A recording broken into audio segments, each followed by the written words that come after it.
You can read 10,000 books, but can you execute? Can you be consistent? You know, it's easy to be at home and like cook one dish perfectly, but can you make it 100 times exactly the same? Like that is a mark of a great chef. You know, that consistency, that attention to detail, the putting your head down, putting in the hours, you know, not complaining. Like, of course, these days, especially in Australia, hours for chefs have improved tremendously. I used to work like 100 hours, 120 hours a week when I was working in Singapore for a really crap wage, you know, and it's being in the hospitality industry in Australia, you know, you're so lucky. Hey, welcome to another episode of the Heart Media podcast. Today's guest is Kay-Lene Tan. She was so fun to have on. She's such a good time, super funny girl. She's done so much in her life. She's a decorated pastry chef. And we talked about a lot. I mean, we talked about high school bullies. Yeah. Talked about chefing, what it was, like how her life has gone so far. Yeah, was it fantastic?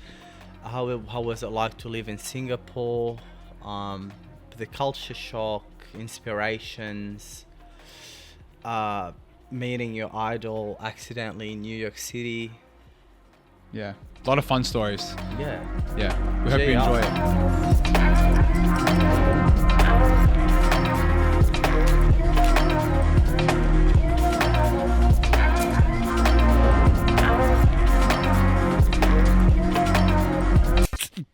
Yeah. Billy gets scared. What was Why? Still? Sorry. Tyrone. Stop kicking my shoe, man. That's going to be our thing throughout the night. Oh my God. No! Well, we'll let you do the intro and we get going. My name is Billy. This is Tyrone. We are Heart Media and this is the Heart Media podcast. Welcome. Thanks for having me, guys. Is that the intro? Nah, you go. You want me to hit it? Yeah. All right. Oh Welcome. You just turned on the mic voice. Welcome to the Heart Media podcast. I'm Tyrone. Billy. This is Kay-Lene Tan. Yes. Full name. Yes. Yeah. And yeah, welcome to another episode. Thanks for having me. So keen. So excited. Yeah. It's going to be a good one. We've actually been talking for a long time, me and Kay-Lene, because I tried to actually get Kay-Lene as a client. He slid into my DMs, I as they would slid. say. Tried, Very yeah. sneakily into my DMs. Straight into the DMs, trying to work with her. Yeah. And how did that go? Went all right. Very friendly. Because nothing's really happening yet. So it's kind of hard to try to do anything until something happens, if that makes sense. Yeah. So what have you been up to lately? Like, what's going on? Oh man, a lot of traveling the last month. I just like the whole of July has been a lot of traveling for me. So went to Mumbai with Adriano Zumbo to cater a part of the Ambani wedding celebrations. Cool, I saw that. And then came back and then flew back to Singapore to see my mum. And the whole of last year has just been a lot of traveling back and forth from here to Singapore, really. But yeah, it's been great. Working on a new concept restaurant with Adam De Silva at the moment. It is currently under construction, hopefully to open at the end of the year at some point. It's called Decca Restaurant. So yeah, that's what I've been working on and stuff on the side. I was doing a little bit of consulting for some really good friends with Saluministi. They're a panini shop. They've got 3 outlets around the city. Their main production kitchen is in Docklands. So it's been really fun to work with them and their pastry offerings. And of course, did a little bit of time at Tatsanon with Gareth over December. Did a collab with Al Dente. It's been fun to have like this year to kind of refocus, freelance. I think someone called it the open and close COVID lockdown year I didn't get. Because I was working through lockdown. Yeah. So initially, I was kind of freaking out because I haven't been working for nearly full time for nearly a year now. And I was just having this like mental breakdown because I'm like, oh my God, I'm not working full time. Like I'm doing all these cool things, but I really want to get back into it. And one of my ex-colleagues, we were having dinner and she was like, you should just take this as your 1 year of lockdown that you never got and just try to focus yourself, relax. Because when Decca opens, it's going to be all guns a-blazing. And I never know I'm going to get this time again. So I think that was when I refocused and I'm like, you know what? I just need to breathe, and actually relax for a moment and just take things as they come. Say yes to every opportunity that comes my way.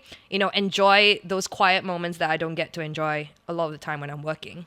I can't help but think you're talking a lot of travels and everyone knows your 2 cute dogs. So how do you go about that? Do you take them with you all the time? I wish. It wouldn't it be great if you could travel with your pets? Yeah. It'd be the best thing. You can, but it's just so expensive. Yeah, it's so. I'm also not a millionaire, but yeah. I mean, it's been good because I get a lot of support. With help taking care of the dogs. I've got friends that help me take care of them, which is really, really great. And yeah, of course I miss them when I'm away. But Yeah. the thing about dogs is that it's the best when you go away for like 2 weeks and you come home and they're just so happy That you're that there. you're back. And that joy every time I come back from a trip and I see them, it's just irreplaceable. Like it's just the best feeling in the world. Yeah. Even like after just a day, the way they just run to you is so beautiful. No one's happier to see you than your dog. Yeah, Even your for kid might sure. not be that happy to see you.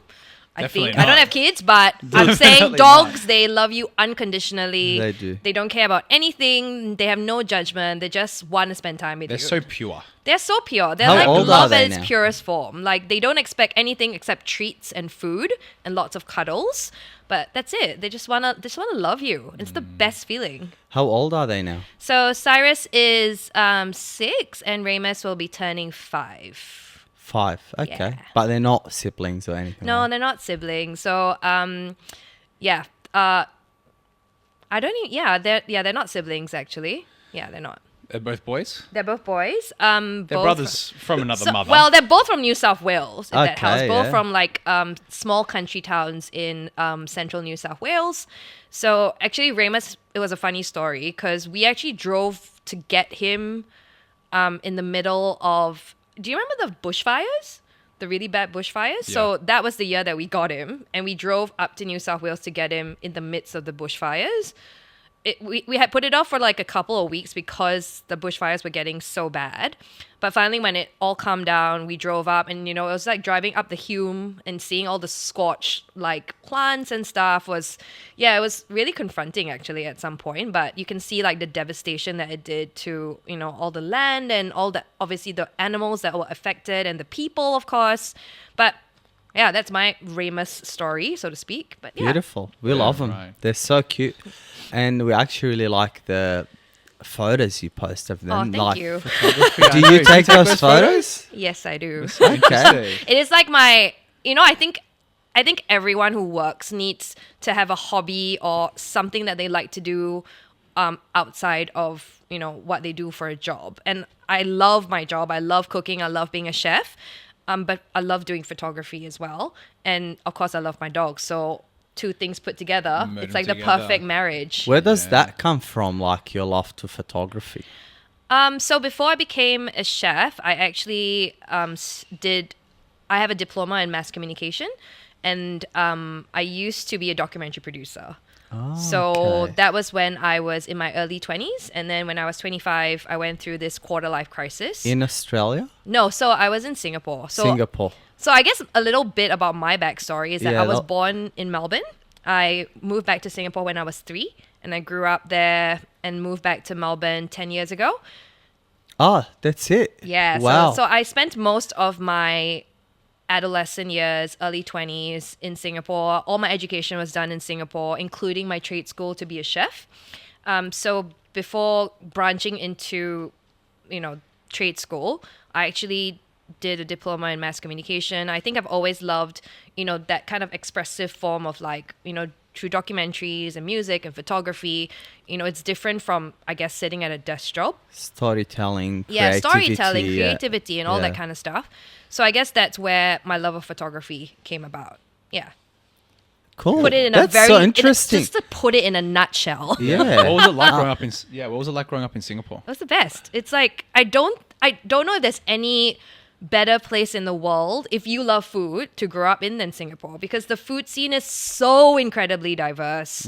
There's so many cultures and different kinds of food from all over the world. And Singapore is such a hub within Asia in itself, so you get like really the best from what Asia has to offer. Yeah. Right. So we're talking like you grew up in Singapore. Was it really different than now, like Singapore itself? Because Singapore is like thriving now. It's and I heard they had a lot of like changes throughout the year.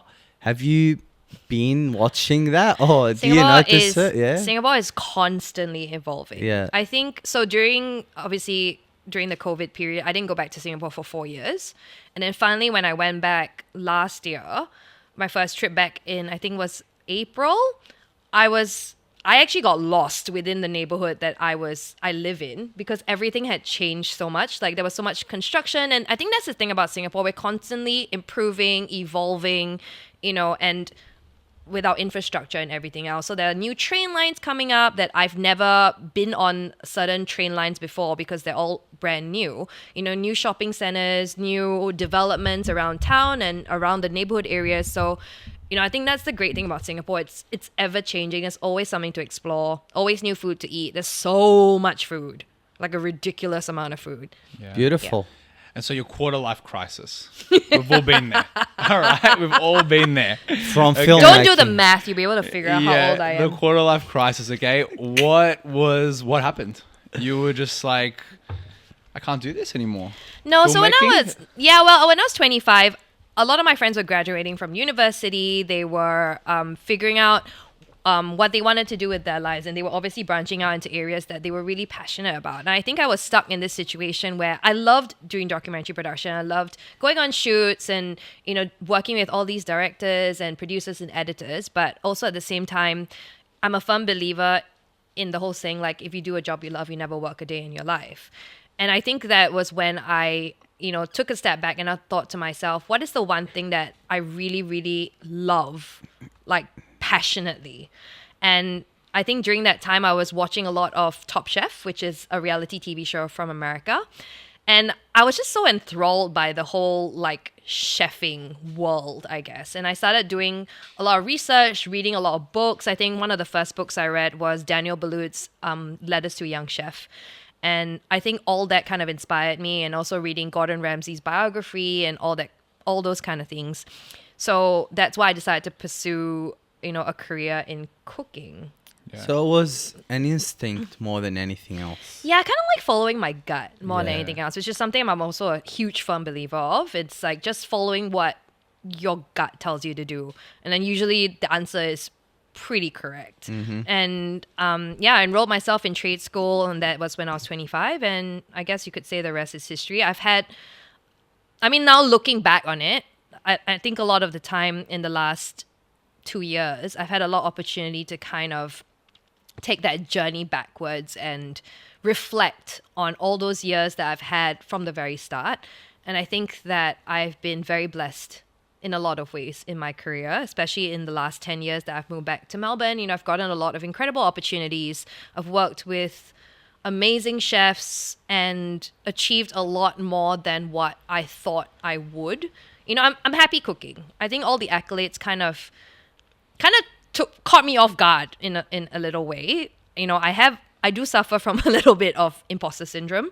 So sometimes when these opportunities and things come about, I find myself a bit in disbelief, or that I don't quite feel that I deserve them. But obviously something I'm trying to work on. We But all do. one It's step at a time. yeah. Yeah, I would love to know how you can not make that happen, because you just can't stop feeling that way. Yeah. You know, like for me and Billy, I know I can speak on my behalf. I feel like we're still just doing what we were doing 4 years ago with the agency and everything. Like it was just me and Billy at his house in Black Rock 4 years ago, and it still feels just like the same thing, but now we have this team and we've got this office space and we're working with these bigger people and we're getting to connect with people like you, and it just seems like a bit of an unreal experience. It doesn't, because I don't feel like we've changed. I think that's what creates the imposter syndrome, right? Because you don't feel like you've changed that much as a person. Sometimes I don't. We still feel that imposter syndrome, you know what I mean? Like Yeah, from now and 100%. then, and the doubt sessions, you know what I mean? I think also for me, I think what I do is that I just cook, like, I just make dessert. It's not anything mind-blowing or out of this world. For me, as long as people enjoy it, like, that's great. And so I think for me that I don't think what I do is particularly special. Yeah. I think that is the thing. I think there's so many pastry chefs in Melbourne, so many pastry chefs in Australia and all world. around the world. So, Of course.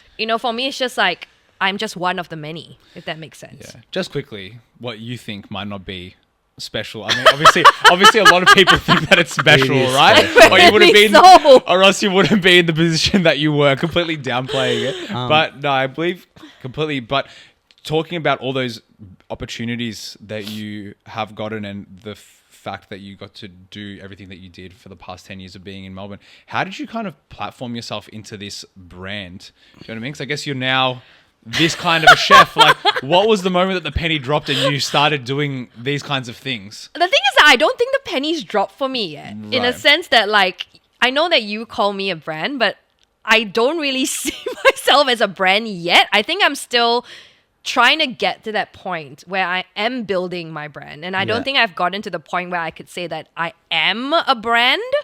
I think I bring a very unique take to what I do, if anything. I have a very interesting story. I think that's what probably one of the positive things about myself that I could say. But yeah, I'm still in that process of getting to that point where I am building myself as a brand, and I would love to get there at some point.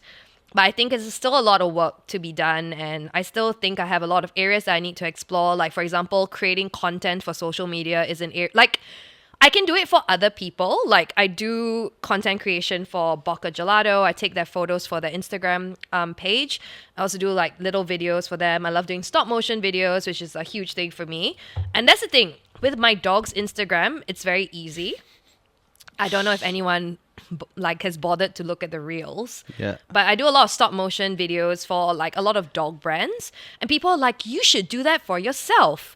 And I don't think people realize that filming yourself as It's opposed so to weird. filming something else, It's a it's very completely different different. story. It's I very agree. different. Yeah. So for me, I guess I'm on the search for that other half who, like, someone somewhere out there who could actually film me like how I would film Adam De Silva. So Adam De Silva is a chef I've worked with for over 10 years now. He's obviously going to be the other half of Decca Restaurant.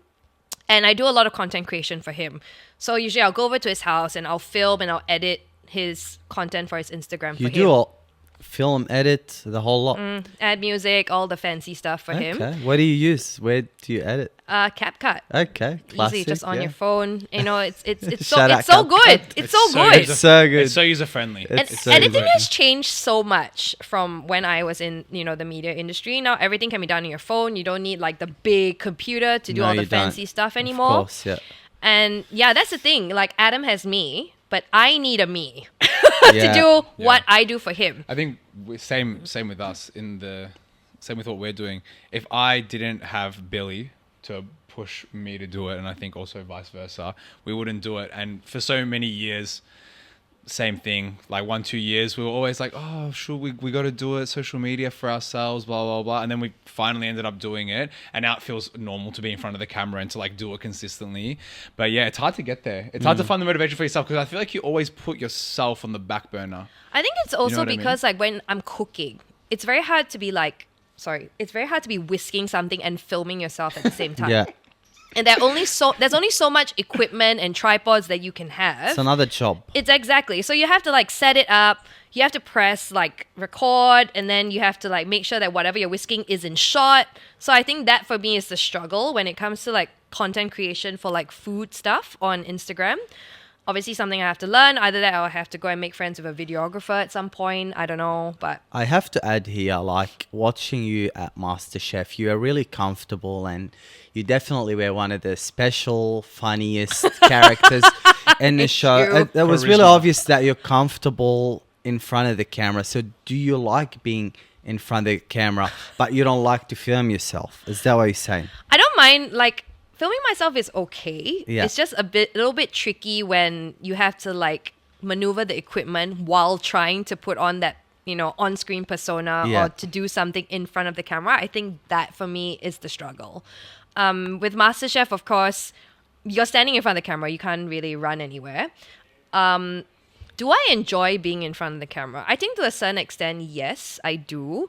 I've kind of gotten more comfortable with it especially over the last couple of years, and especially with Dessert Masters, it was very intense. So I think after a while you kind of forget that the camera is there. So before you get into the show, where you like obviously you were a bit nervous and all that kind of stuff, could you like walk us through it, the whole experience? I'm really interested to know like what's the process like to apply, to get accepted, to start.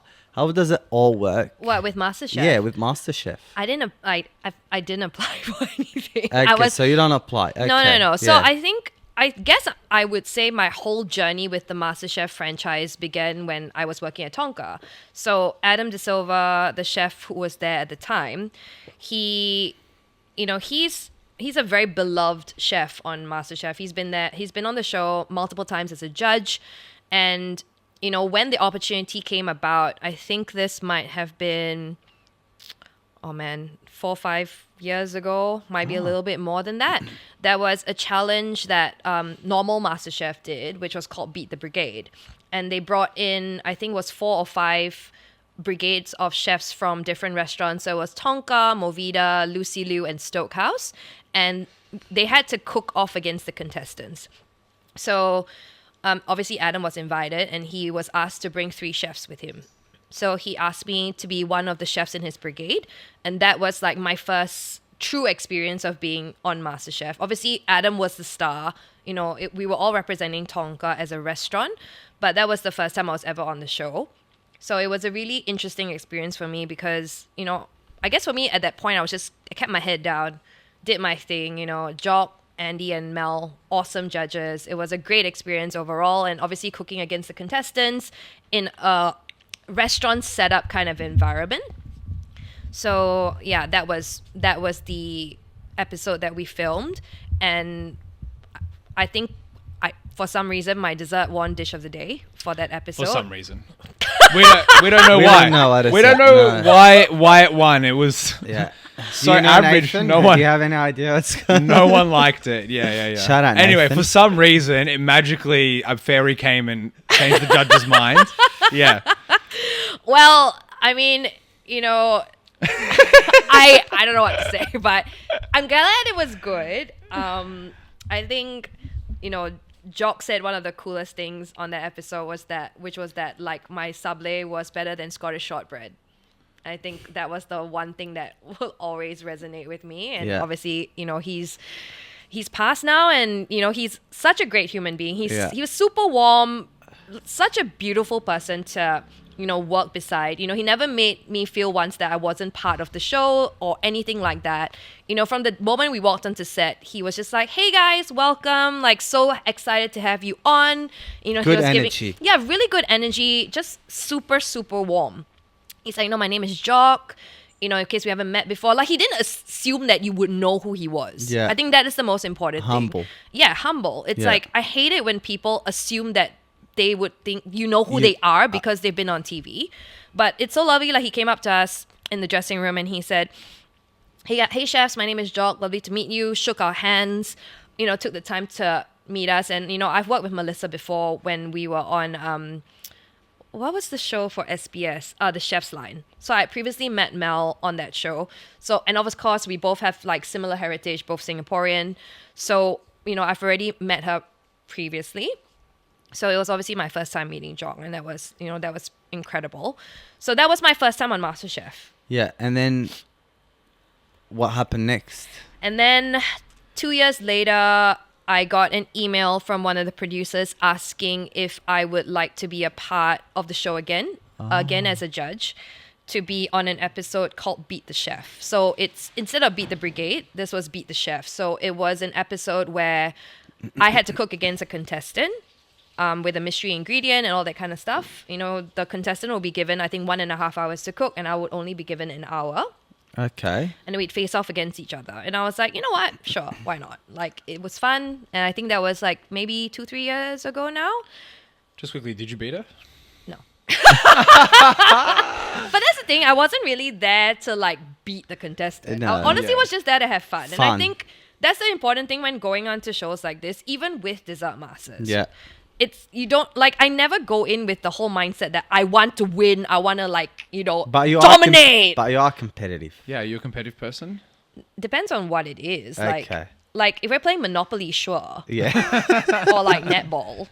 Yeah. Or like Nintendo Switch, then yeah, get Okay. pretty competitive. But Yeah. in a room full of people who I consider my peers, or I think food is about having fun, and I don't believe in like that competitiveness that we need to compete against each other, because I think everyone brings such a unique take to food. Yeah. So it's more collaborative for me. Like Yeah. a learning opportunity. Exactly. And Yeah. going on to like places like MasterChef, it's not a platform where I'm like, I need to go in and dominate. Yeah. I just want to go in and have the best time. You're just happy to be there. I'm just happy to be Yeah. there. And it's such an incredible honor to even be asked to be part of the series.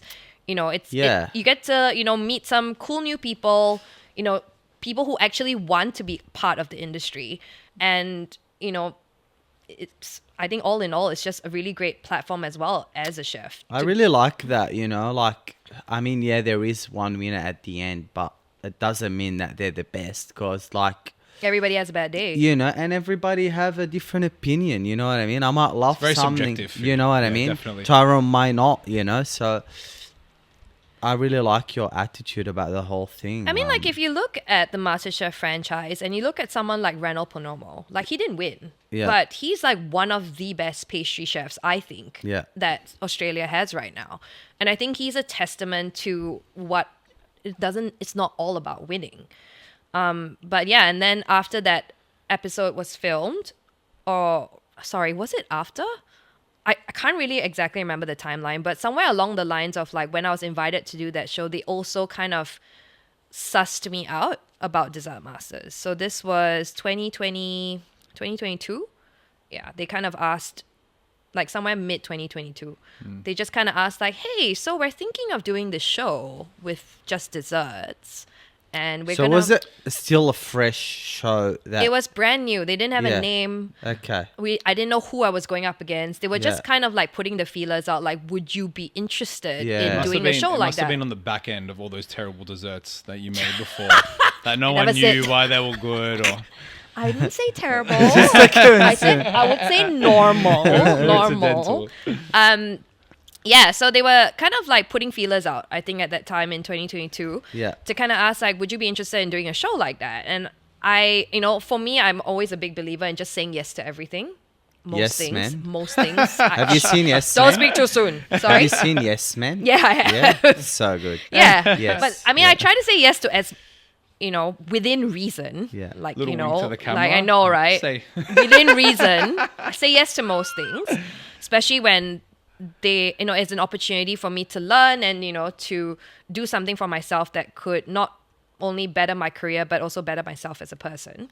Outside of your comfort zone. Exactly. Something that's different, not working in a restaurant, meeting new Absolutely. people. So I always try to say yes to all these opportunities, which is also why I found myself here. Which we love. But yeah, that's how the Dessert Masters thing came about. So I had no clue what it was about. Yeah. All I knew at that time was it was gonna be a dessert only professionals reality TV show. It was gonna be a spin-off from the MasterChef franchise. I didn't know who were the people that were gonna get involved in it. How long did the whole thing take from day one to... The filming? Yeah. Oh, it film? was about 3 weeks. 3 weeks. 3 weeks. That's it.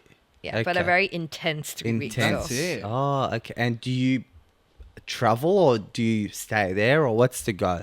Well, it's filmed in Melbourne. Okay. So for me, because I'm Melbourne based, I Yeah. traveled from home, but a lot of the interstate contestants were staying in a hotel nearby. Okay. Yeah. Cool. 3 weeks. Cool.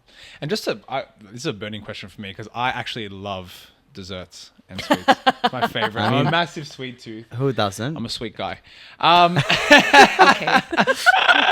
But why did you choose to venture actually into pastry in the beginning? I actually would love to know the answer to this. Yeah, I mean, it's the niche, right? Like, do you consider yourself a pastry chef only, or what's the go with all this I definitely would call myself a pastry chef. You know, it's the area that I'm most passionate about within the realm of food. I did have the opportunity to become the head chef of Tonka after my 6 years there. So the last 2 years that I was at Tonka, I actually was running the entire kitchen, which was a brand new experience for me. An area that I never thought I would venture into. But in response to your question, why pastry? I think for me, I thrive on the attention to detail and the military precision that is needed to execute recipes and to plate desserts. I think there's something about the technicality of it that I'm really drawn to. Like, I do love that every time, if you follow a recipe to a T, you're pretty much going to get the exact same result at the end. And I really, really love that. And, you know, it's something that you can't really fudge around with. You kind of have to follow it. Otherwise, you're not going to be able to get the result that you want at the end. Was that since day one, or was it something that you came to conclusion to from few years of experience? So the funny thing is, I went into pastry because when I was watching Top Chef, like I said, reality TV series, right? So all the chefs that are on this show are all savory chefs. And they always would throw in a dessert challenge, like during the seasons. Yeah. And it always seemed to trip every single savory chef up. They would be like, oh my God, it's a pastry challenge. Oh my God, it's the end of the world. And I was like, when I was watching it, I'm like, how hard is it? You know? And I was like, I want to do that because if it seems so impossibly difficult, why not challenge yourself to do the most difficult possible thing, right? So that's why I went into pastry in the very beginning. So my diploma that I took in At-Sunrice GlobalChef Academy was a diploma in pastry and bakery art. So yeah, I do specialize as a pastry chef. But of course, over the years and after working in the industry for so long, I have definitely branched out into savory as well. Yeah, but it's like I said, everything is a learning experience. And like I said, I never say no. So, you know, a couple of years ago, I even got the opportunity to cook for the Australian Open, one of the women's only events. And I created an entire menu. So, you know, like I said. Entire menu. Yeah, Okay. so from You can do it savory all. and sweet. Do you have any I try. intentions of like going into exploring other areas of chefing, or like? No, I think over ever since I became a chef, I think I've gone through that journey of trying to find the niche that I wanted. I think especially even in the realm of pastry, there's different pastry chefs that you can be, right? You could be a hotel pastry chef and work in a big corporation, you know, working in different areas in a hotel. You could be a cafe/cake shop pastry chef where, you know, you do prep and then you put your stuff on display and, you know, you work days most of the time. Or you could be a restaurant pastry chef and you do plated desserts most of the time. Not so many things like entremets or, you know, little mousse cakes and stuff like that. But I think for me, I've gone on that journey and I love working in restaurants. I love the adrenaline rush you get during service. You know, I love interacting with customers. I love having that, you know, doing your mise en place at the start of the day and then going through service. It's the best rush. Yeah. It's like suddenly you've turned your head and 2 hours have passed. It's the best feeling, especially when you are absolutely in the shit. Yeah. And you're getting flogged. Has anyone watched The Bear? Yeah. Yeah. It's pretty much that. Yeah. It's like when your docket machine is going off, like especially at the last episode of season 1, when that docket machine's just like roiling and going off and going off and going off, like, you know you're going to be in the shit. But if you're in the position where you're controlling the path, which is something I got to do when I was at Tonka, you know that you're kind of like the captain of the ship. Everyone's looking to you for direction and you need to find a way out of the weeds, avoid that iceberg, you know, and steer that ship through that stormy water and get to the very end. I think that I love doing that. Like I said, I love doing service. It's the best part of my day. We can feel your passion. Yeah. That was absolutely inspirational. Yeah, we can tell that you really, really love it. And that's the most beautiful part of it. And that's obviously why you're good at it too. I got a question. So as a pastry chef in a restaurant, so there's obviously the pastry chef and there is like the head chef that cooks the food. Do you feel like the pastry chef have less pressure than the head chef? Or because it's like one part of the meal where the other chef is pretty much cooking most of the menu. Does it work like that, or No, I don't think so. I think the great thing about working in restaurants is that there's a lot of camaraderie in the kitchen. I think that's the one thing I built during my time at Tonka is that like we all have each other's backs, whether or not it's savory, sweet, whatever. We all work as a team. We work as a unit. We all kind of need each other. And I'm a firm believer in like no, like leave your ego at the door because I don't really care what position you're in this kitchen. Like we're all just gonna work together to get to the very end, which is, we want to serve good food to our customers. They're the ones that are paying for an experience. We just are here to make sure that we are producing the best that we can possibly produce so that people can enjoy it. Yeah. And, we work together quite collaboratively. I love getting my team involved in like menu planning and, watching the apprentices get excited to like learn a new dish or, to work with a cool new ingredient. And I think for me, I don't think any part of a restaurant or a kitchen is more important than the other because yes, a head chef does create the entire menu and all the savory food that you have, which takes up pretty much the bulk of the menu. But the dessert is usually the last thing that you leave with. And if your dessert is shit, I know. you're not even going to remember the rest of the meal. You're just going to remember how crap that dessert was at the very end. Or how good that dessert was. Or how good it was. Literally. Exactly. It is the Just lasting. satisfied. It is the lasting impression. And like I said, at the beginning, one of the books that I read when I started, chefing was Daniel Boulud's Letters to a Young Chef. And what he writes about dessert in that book is that it is like the kiss from your grandma at the end of the night. Wow. It's that lasting impression that you have. And I I love think, that. Yeah, I really do. That gave me a beautiful. little bit of goosebumps. Yeah, and people, so many chefs, and I think like overlook dessert. I feel like it's such a throwaway course. It's just like, I'm just gonna put some fruits on a plate. It's just like a giveaway in a sense. But there's so much more to it, and so much depth of like creating a plated dessert. So I think that is like, the cool thing about what I do. Side question. In Melbourne, do you have a favorite like restaurant that have like incredible dessert that you could recommend? 1 or 2 or 3 or 10? I don't want to put you on the spot, but I think we're really interested. Oh my God. What's a dessert that's blown you away recently that you've had? Recently, yeah. Okay, I think the one dessert that has always been at the back of my mind, but I've never actually had again, was this is the thing for me. Simple desserts done well is always like a huge, huge plus for me. For sure. So I had this warm chocolate torte with creme fraiche or sour cream ice cream or sorbet or something from Marion many years ago. This was like 8 years ago or I love something. the Marion. I just went to Marion last night. Sticking in your love mind for the 8 Marion. years. It must have been good. It was so good. And I wouldn't even know if it's a torte. It was like, it was warm, kind of baked in like a shell. Honestly, I don't remember exactly what you want me to stop? We won't pick that up. Oh, really? Yeah, because But that warm chocolate dessert still stays in my mind till today, and I think it's only because they don't have it on the menu anymore. Have you tried to cook Yes, it yourself? I mean, yes, I know. I know what it is, and I know I had the opportunity to work with one of the chefs who used to work for Marion, and I told him about this dessert, and he said, actually, this is what it is. And I'm like, yeah, but it's so different eating something that you make yourself and eating it in a restaurant setting when it's made for you, especially being a pastry chef. Not saying that I couldn't recreate it. I probably could, but it's just different when it's being served to you in that environment. Like ambiance is everything, right? Also, in a way, maybe you don't want to recreate it for yourself because you have that special memory of it being this thing that you remember for so long. And it was so good. Oh my God, it was so good. There you go. It's that. The other It's dessert. that moment. The funny thing is that all the desserts I'm thinking of no longer exist.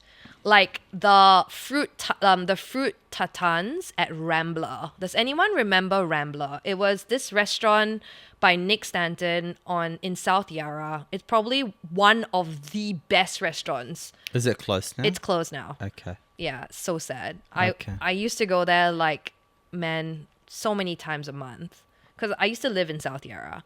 Yeah. So I could just walk down the street and it was just there. The food was incredible. But that dessert, I think I had like a quince tartan, I had a peach tartan, I had a pear tartan, and it was always done to perfection with like vanilla ice cream. Yum. Classic, done really well. Oh my God, it was delicious. It's Love that. amazing. Yeah, I love warm desserts. It's the best. Yeah, warm Um, desserts are amazing. I want to shift the conversation a little bit from the dessert. We could keep talking. It'll never end. Yeah, like, you work in the hospitality industry, cooking, kitchens. What's some of the challenges you face as a woman, and how has that been for you, being a woman in It's a in male-dominated industry. Yeah, Yeah. pretty much. I think especially when I started being a chef, I think 14, 15 years ago now, it was still very male dominated. I think now over the last 10 years, it's obviously changed a lot. There's a lot more women in the kitchen, a lot more women head chefs and in positions of management, which has been really, really great. How do I deal with it? Why do you think that change kind of happened the last 10 years? I think women started realizing that they had to speak up, Yeah. if anything. I think that's the thing. I mean, I can't speak for every single female chef, but my own personal experience has been finding my voice. Like starting out in a kitchen where I was like, the first job I had after coming out of culinary school was with Joël Robuchon in his flagship restaurant in Singapore. So I worked with all these very tough French chefs. They were incredibly strict, working in a 3 Michelin star environment. And I was there for 2 years. And yeah, I was one of there was about 40 chefs. And I think there were only like 4 to 5 That's girls in the crazy. kitchen, which was quite insane. Yeah. And, I think the thing is that being in that environment where you are constantly not just overlooked, but underestimated, I think was the one thing that kind of helped me find my voice in the kitchen. I was just like, nah, like it got to a point, I got to a breaking point there that I was like, nah, I can't deal with this anymore. Like I need to speak up. I need to stop tolerating being treated a certain way. Do you think because you are in Singapore, it's always it's like more difficult as well, like finding your voice as a woman, or do you feel like it's the same here or there? Or? I think for me, my own personal journey is that it has been difficult because, when I was younger, I was bullied in school a lot. So I think that for me has made it really hard for me to have confidence and that belief that I can speak up for myself. Kids are really cruel. Yeah. So growing up, that was always a struggle Agree. for me. I think I only found my bunch of friends when I was towards the end of my high school years. But before that, it was like eating recess alone. Like perks of being a wallflower, I literally was that wallflower, and because of that, I lost my voice. I lost that confidence to kind of speak up and, be confident in who I am as a person. And like I said, until today, it's still a journey for me. It's still trying to, for example, learning how to take a compliment, which has been very hard. Learning how to say thank you when someone says something nice, or whether or not it's about my food or about me as a person. But, it's still something that I am learning every day. I think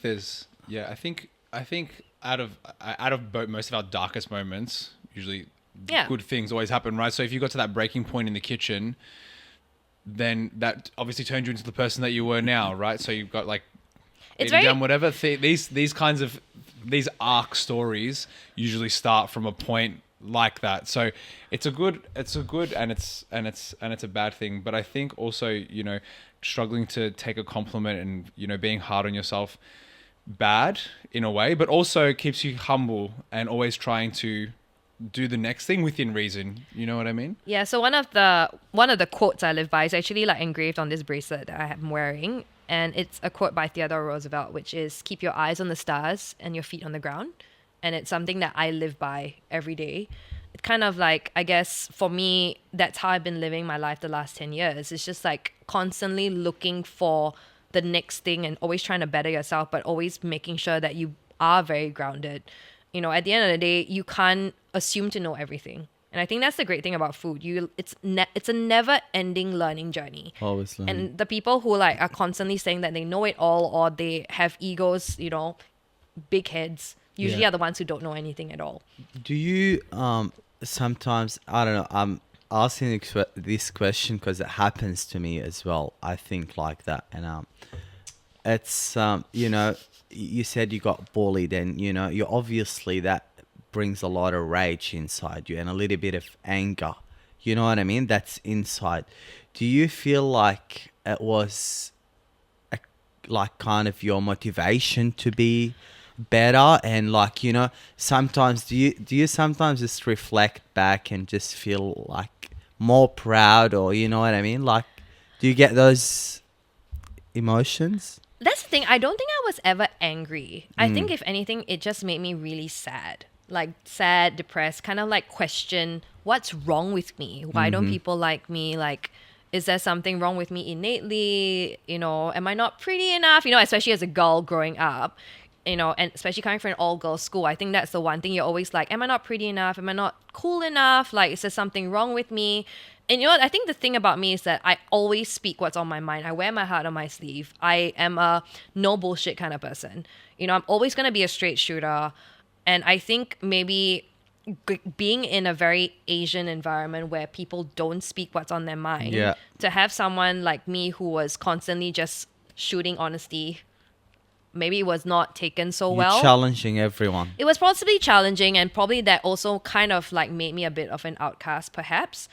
But you know, the funny thing is that when I tell people this story now, they look at me and they go like, "We can't believe you've been bullied when you were growing up." Yeah, it's kind of it's It's but one of that's those things, though, right? that's how it Because- happens. Yeah, because that's when how it you're happens. when you're going through those periods of your life, when you're a teenager, you're championing conformity and you're trying to be like everyone Yeah, else. You exactly. don't want to stick out. Yeah. Whereas when you get older, you champion individuality and sticking out and being not like everyone else. That's what gives you the edge, I guess, in life. You know what I mean? When you're Yeah, and growing also up. like I guess with situations like that, what doesn't kill you makes you stronger. Yeah. You know, you go through those really dark moments, you know, that you question if is anything ever gonna be great again. But then usually, you know, as they say, when God closes the door, he usually opens a window. And it's taking those times to kind of reflect on maybe what can be done better and learning from those experiences and becoming the best version of yourself. Do you think? Sorry, Sorry. you go. Do you think like things do get easier the older you get? No, You don't. absolutely not. Like, you know, but for example, you know, when you're starting working in a chef at, let's say, early career, you know what I mean? You're getting like, not bullied, but, you know, you're getting told off. You're getting, you know, you're not comfortable. You're still, not just in being a chef, in anything, like, you know, you're trying to like get to those opportunities. It's a lot harder. But when you have 5, 10, 15 years of experience, there's more opportunities, there's more work, you know, there's more networks. Does that make sense? I think the most important thing on a journey is finding your people. I think that is the most important thing that I've learned.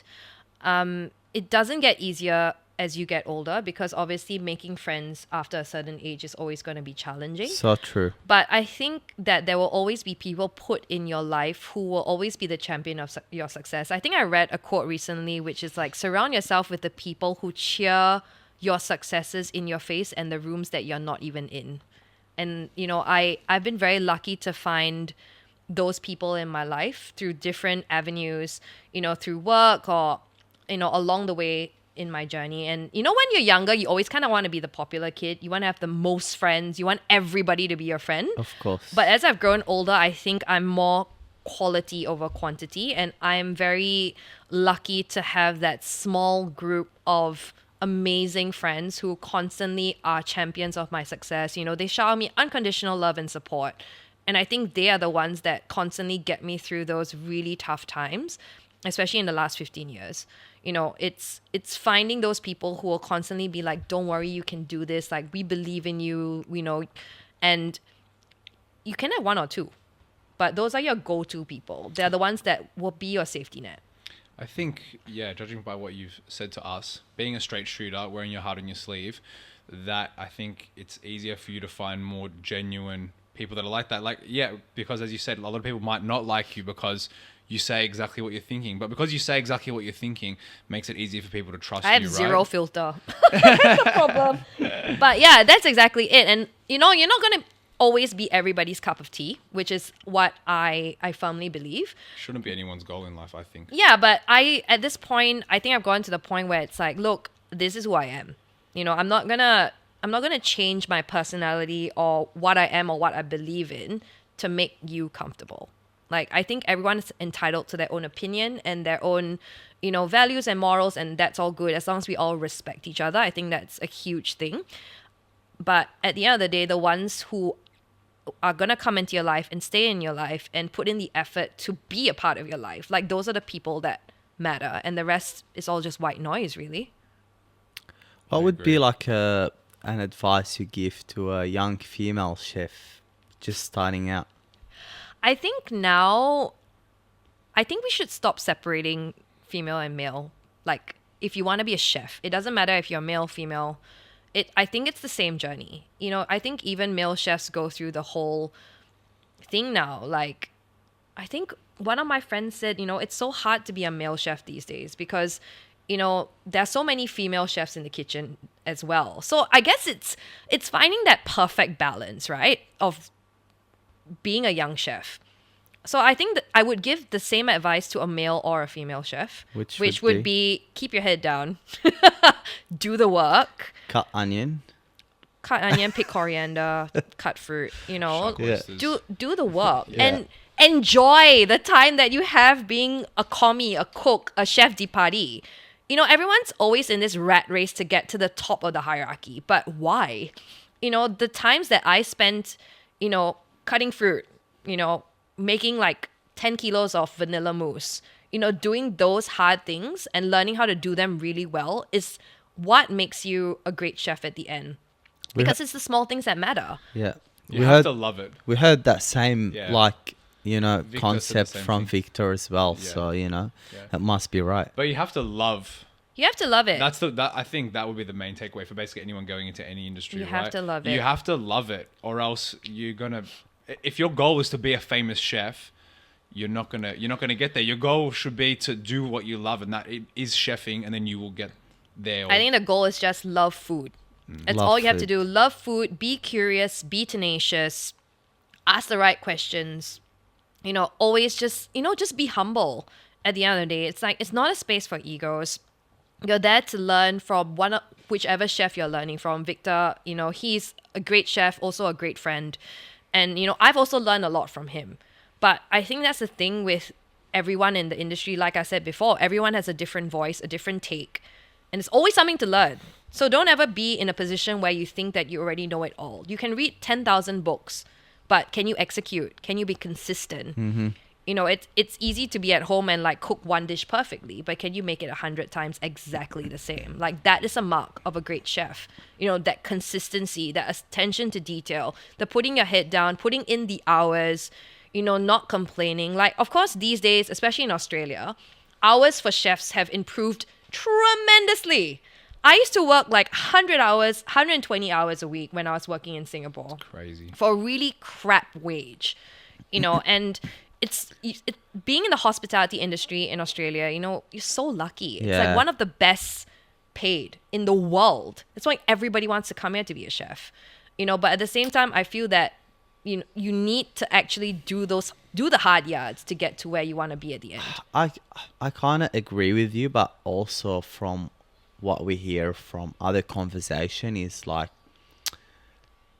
not many people are getting into it for many reasons now, the hospitality industry, you know what I mean? There is lack of passion. There is people, but probably not as much as it used to be.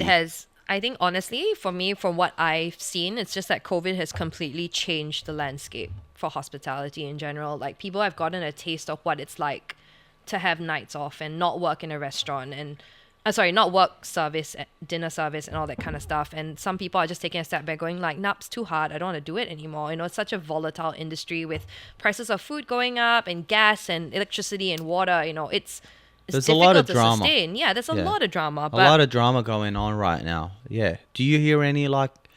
What's your opinion on the whole like hospo drama? So many closures. You know, big places like Black Star Pastry closed in Melbourne the other Yeah. day. I actually had dinner with Arnold, who is the executive pastry chef of Black Star yesterday. Yeah. And we were talking about it. Yeah, You know, it's- and I think the problem now is that who was I telling this to today actually? There's only so much people are willing to pay for a cup of coffee. Do you know what I mean? And I think it's a lot of bringing awareness to the fact that that cup of coffee, the coffee beans cost a certain amount. You know, the milk, whether or not it's alternative milk or dairy, those are prices that have to be taken into consideration as well. Also, the labor of the person who is making your cup of coffee, and also that coffee machine that's being generated by electricity also has to come from somewhere. And the building that you're standing in to buy your cup of coffee, there's also rent to be paid. And it's all these little things that people don't realize that goes into whether it's a cup of coffee or a steak or a bowl of pasta. You know, everyone's making a lot of noise. And yes, of course, like I feel it too. Like I can't even walk into Woolies and go grocery shopping without spending like $100 Crazy. buying like ingredients You that buy I like have 10 to cook. You buy like 10 things. Yeah. From Woolies, so over $100. Yeah, and I have to cook. I still have to go up and cook it. You know what I mean? It's not even a full, like, it's ready-made meal.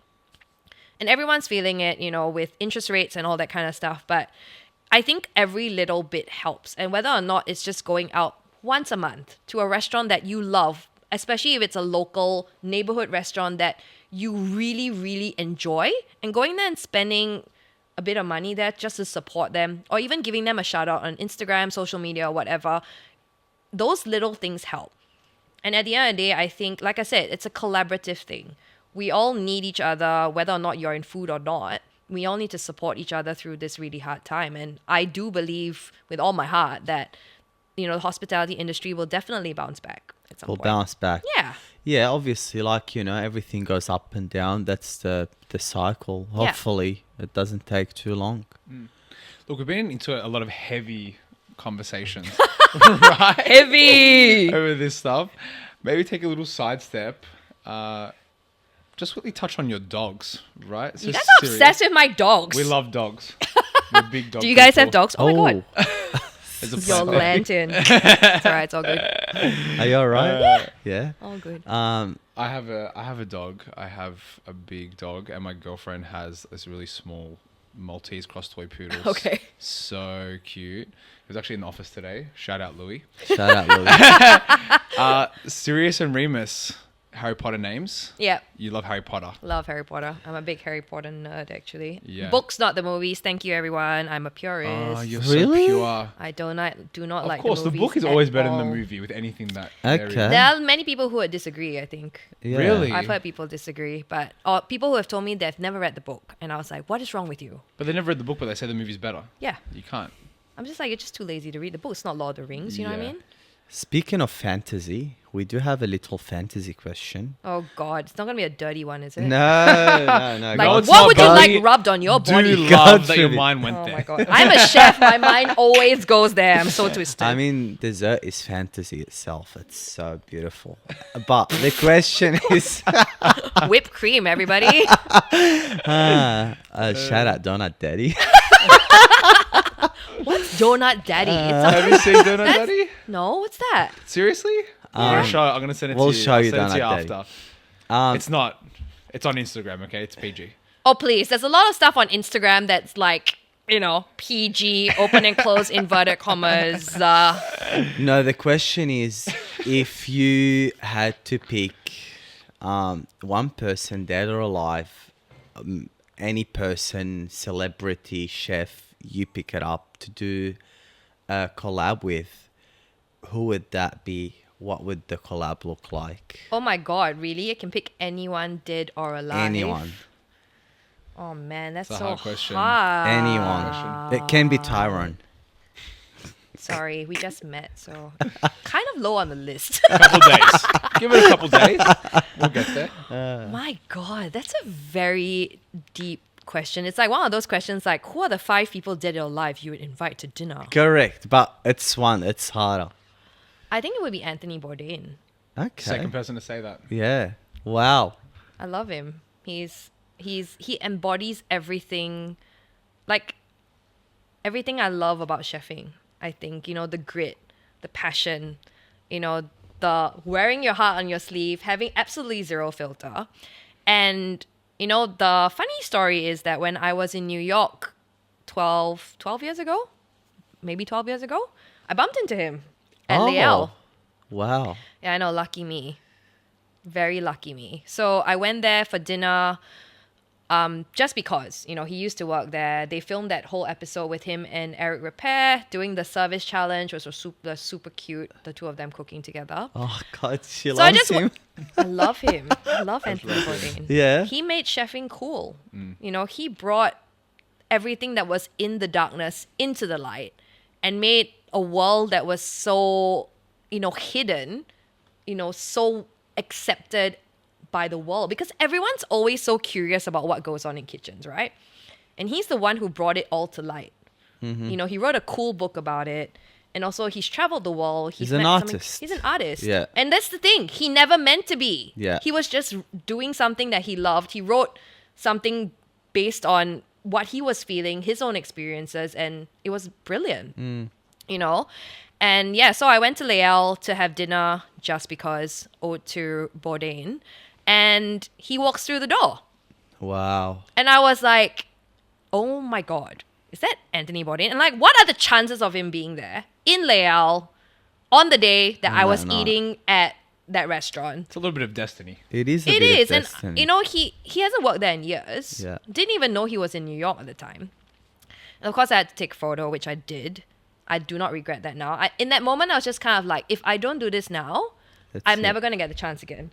So yeah, I took a photo with him. You know, he asked me where I was from. I said, oh, I'm from Singapore. He said, I love Singapore. It's one of my favorite Asian countries. And I said, yeah, I love Singapore. He said, really good food there. And he was a bit drunk, as he would be. Yeah, of course. Yeah. But he was really nice. He's very tall, incredibly tall. Yeah. But super nice guy. But yeah, that was my In spite of his tallness, he's actually a nice He's guy. actually a nice guy. No, but he was actually really warm. I was actually surprised because, you know, I love it when you meet your heroes and they turn out to be super cool people. A question. Are you like a spiritual person? Do you believe in like signs and energy and Yeah, all? 100%. You do. I do. So like back then when you kind of saw him and obviously meant a lot for you, was it like, fuck, I want to be this, like, you know what I mean? It's like a sign that like I'm on the right path. You know what I mean? Well, I didn't think of it. Yeah. I didn't think of it then. Yeah. But I am a firm believer of everything happens for a reason. Yeah. And even though those paths may not lead you to where exactly you want to be, I think everything happens for a purpose, whether or not it's to teach you a lesson or to bring you somewhere that you may never think of going. But yeah, I'm definitely a big believer in that. I'm also a big believer in the multiverse as well. Multiverse. I feel like there's probably a version of myself out there who didn't change careers and decided to stay in documentary production.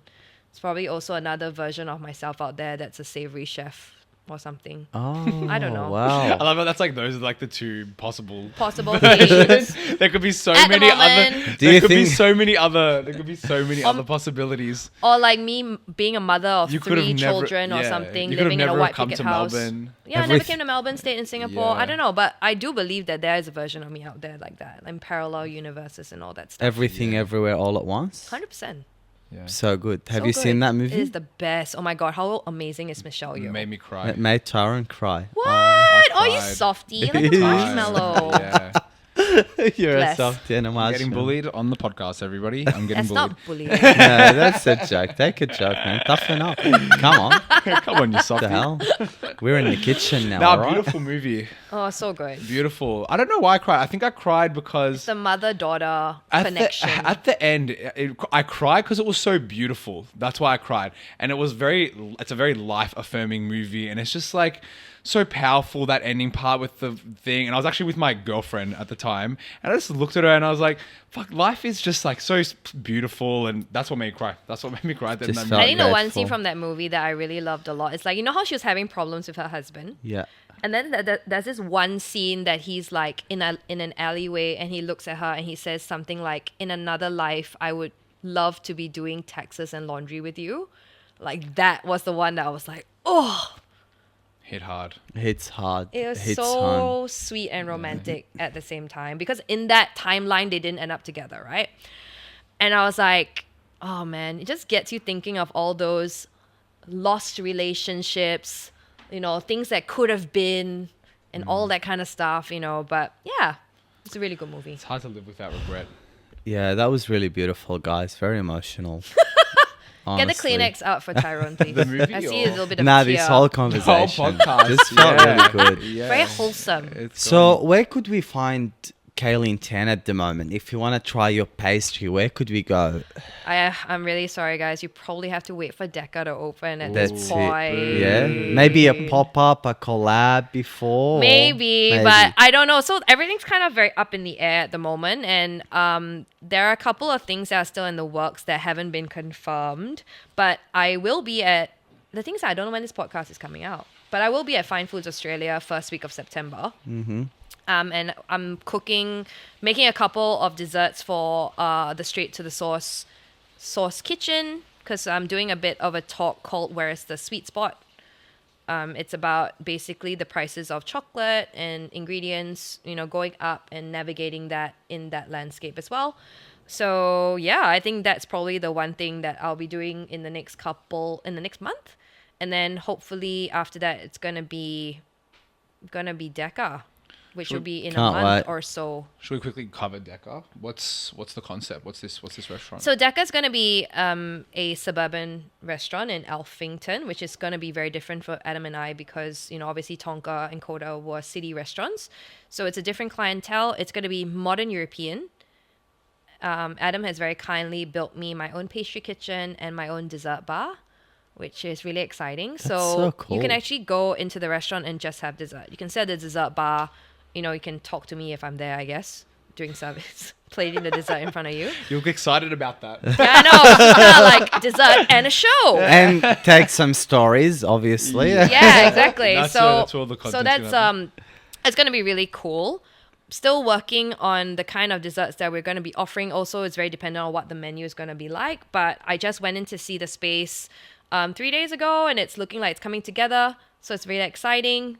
Yeah, I can't wait actually. I actually Neighbours? live right near there, and I Yeah. walk through. Oh, really? I walk through there all the time. Where do through you the live? Bend. I live just there in Alphington. Yeah, what's your address? I'm just gonna get this stalker outside Decca. Yeah, no, I live on Heidelberg Road, and yeah, Okay, obviously okay. off Heidelberg Road. Yeah. Yeah. And so is it in one of those little shops that are underneath all the apartments? Yeah. They're actually really nice, those spaces. Oh my god, it's so Yeah, beautiful. It's yeah. such a great Yeah. space, and like Such a good development. they're also going to be building supermarkets around that area, and also a car park and an Cinemas. They're IGA, doing a cinema. heaps there, They're doing yeah. a lot of stuff They're because doing obviously heaps there. that area has nothing. Yeah. So I think they're building it up. So I think once everything is up and running, it becomes like a hub. I think it'll be a really cool area to be in. It's going to be amazing. I think Station Street is up and coming. Yeah. For sure. Brilliant. The things are there, Fairfield. One last question before we wrap it up. How would you build your perfect Tanger sandwich? How would I build my perfect sandwich? Yeah. Oh my god. Obviously with your hands, but What is it like? What are we doing? Oh my god. Bring the mayo. Sorry? Bring the mayo. No mayo, man. Butter. Butter. Butter, yeah. Everything tastes better with butter. I love butter. So I guess for me, it would be like a grilled cheese sandwich would probably be my perfect kind of sandwich. Just like I said, I'm a very simple girl when it comes to dessert or anything else. Simple, classic, well done. For me, it's like the best way to go. So I would definitely say, really good brioche, really good butter, really good cheese, like a really tasty comté or something, in a sandwich, maybe with some ham. That's it.